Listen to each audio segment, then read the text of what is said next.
За Apple-ийн жил бүр зохион байгуулдаг WWDC 2026 арга хэмжээ тун утгагүй болох гэж байна. Өөрөөр хэлэх юм бол Монголын цагаар 6 сарын 8-наас 9 рүү шилжих шөнө 1 цагаас болно. За тиймээс энэ удаагийн ивент дээр яг юу танилцуулах магадaltaй байгаа талаар хэдүүлээ ярилцгаая.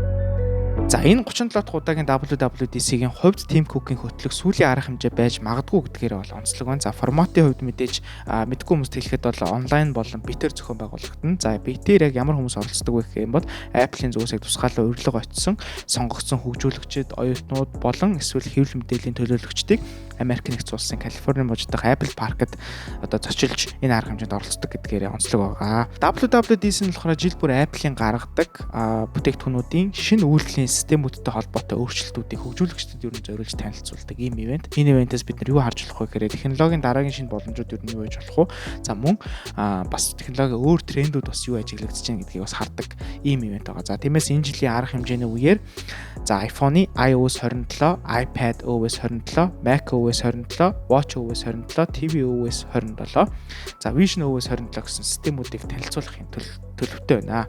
За үүний дараа мэдээж хөгжүүлэгчдэд зориулсан одоо туршилтын эхний бета хувилбарууд шууд нээлттэй болдог гэдгээр бас онцлог. За энэ жилийн WWDC-гийн гол анхаарал мэдээж хиймэл оюун дээр төвлөрсөн хүлээлттэй байгаа. За өөрөөр хэлэх юм бол технологийн салбарын их сурвалжуудын мэдээлж байгаа бол Apple-ийн шинэ үеийн одоо Siri-г iOS 27 системтэй хамт танилцуулах магадлал одоо маш өндөр гэж яригдж байна. За одоогоос нэг хэдэн сарын өмнө бол Apple одоо Google-тэй хамтарч Google-ийн AI моделлуудыг өөрсдийнхөө одоо хөгжүүлэлтэд зориулж ашиглана гэдгийг бол зарласан. Тэгээ энэс үүдээд шинэ Siri гарах уу гэдэг одоо яриа бол маш эрчийг авч ирсэн. Тэгээд тухайн үед нь бас бид нэр контент хүргэжсэн. Энийг та бүхэн бас санаж байгаа бох. Энэ удаагийн WWDC-гээр шинэ Siri-г танилцуулснаар Apple-ийг ер нь буцаад энэ хиймэл оюун ухааны уралдаанд оруулж ирэх үү эсвэл одоо энэ бүтлгүүтлээ стил үргэлжлүүлэх үү гэдгийг шийдэх юм үйл явдал байх болов уу гэж бол миний зүгээс харж байна. За мэдээж үүнд нь бол Google тусалж байгаа.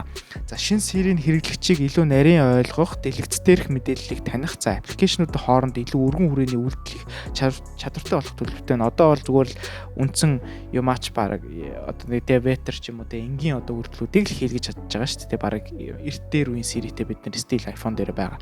За мөн ChatGPT болон Cloud-тай төстэй тэм чатбот хэлбэрийн Siri-г одоо апыг хөгжүүлж гаргаад тусдаа Siri гэсэн аптай болох бидээс магадaltaй. Тэгээ ер нь бол яг л ChatGPT Cloud шиг ажиллана гэсэн бол яриа бол явж байна. За үүнтэй холбоотойгоор Siri-гийн одоо интерфейс ер нь бас тэр чигтээ шинжлэгдэнэ. За Siri app бол мэдээж гарах юм байна.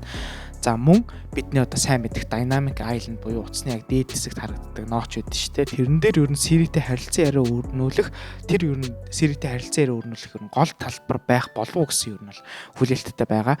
За мөн iOS 27 дээр бол AI-д суурилсан одоо зураг янзлах, за тэгээ камера appтай холбоотой Visual Intelligence-ийн шинэ функцүүд, за мөн Wallet application дээр физик картыг дижитал хэлбэрт хөрвүүлэх одоо шинэ боломжууд бас нэмэгдэх төлөвтэй байна гэж технологийн сурвалжууд бол мэдээлж байна. За түүнчлэн за Apple-ийн iOS 27 дээр одоо системийн гүйцэтгэл болон доктортой байдлыг сайжруулахад илүү төлөвлөж магадгүй гэсэн яриа бол нэлээд эрчийг авж байна. За зарим ажиглагчдын одоо хэлж байгаагаар бол энэхүү шинжилэл нь бол 2009 оны macOS Snow Leopard-тай төстэй одоо performance focused ийм шинжилэлт байж болох талаар одоо онцолж ярьж байна. За энэ одоо 2009 оны macOS Snow Leopard одоо энэ аптэд яг юугаар алдартай вэ гэхээр Apple-ийн одоо Mac дээр орж ирсэн юм өөрчлөлт. Тэгээ шинэ одоо функцүүд ер нь нэмэхээс илүүтэй system optimization, performance, тэгээ доктортой байдал дээр илүү төвлөрсөн юм аптэд байсан. За тухайн үед Apple бол одоо хуучин кодоо цэвэрлсэн, систем архитектураа сайжруулсан, за RAM-ийн usage-ийг багасгасан, за Apple launch-ийн хурд нэмэгдсэн, battery life сайжирсан, за тэгээд crash одоо баагууд маш их хэмжээгээр одоо засагдсан гэдгээрээ одоо нэлээд магтаал авч ирсэн одоо ийм үйлдвэрлэлийн системийн шинжилэлт байсан. Тиймээс энэ удаагийн iOS 27 бас яг энэ 2009 оны macOS Snow Leopard-тай одоо төстэй хэмжээний өөрчлөлт орж ирэх болов уу гэж нэлээд яригдж байна. За мэдээж iOS 27 дээр орж ирж байгаа зарим AI болон системийн сайжруулалтууд нь болохоор iPad OS болон Mac OS дээр бол давхар ороод явдаг гэдгийг бол бид нар бас сайн мэдж байгаа. За тэгээд эдгээрээс гадна за үндсэн iOS-ийн өөрчлөлтөөс гадна Watch OS дээр мэдээж шинэ watch face-үүд бол нэмэгдэнэ. За тэгээд Ultra-гийн бас шинэ хувилбар танилцуулагдаж магадгүй талаар бас мэдээлэл юу нас явж илээ.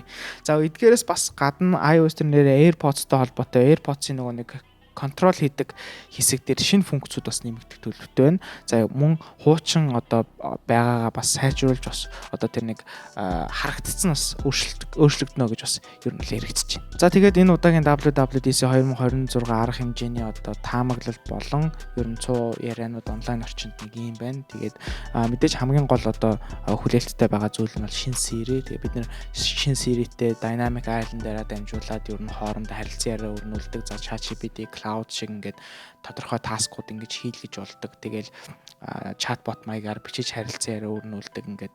Тэгээ бас интерфейсийнх нь бас өөрчлөлтүүд нь бас яаж орж ирэх нү гэдэг ингээд асар олон ингээд гой хүлээлттэй байна. Бас мөн шинэ сери app гараад ирвэл бас тэр app-ын бас дотроо ямар функцтэй байх уу энэ гэдгийг бол хэдүүлээ бүр танилцуулсныхан дараа бас ярилцах бах. За тэгээд энэ удаагийн арга хэмжээг хэдүүлээ 6 сарын 8-наас 9-ний шилжигшин 1 цагаас Apple-ийн YouTube сувг болон вебсайтаар нь дамжуулан үзэж болох нэ. Тэгээд энэ удаагийн контент Apple-ийн WWDC-г дээрх одоо цуу яриа болон онлайн орчинд явж байгаа таамаглалуудыг ярилцлаа. Тэгээд энэ хүртэл надтай хамт байсан баярлалаа. Subscribe дараагүй хүмүүс юм бол яг одоо subscribe дараарай. Ингээд дараагийн контентоор уулзлаа. Түр бай.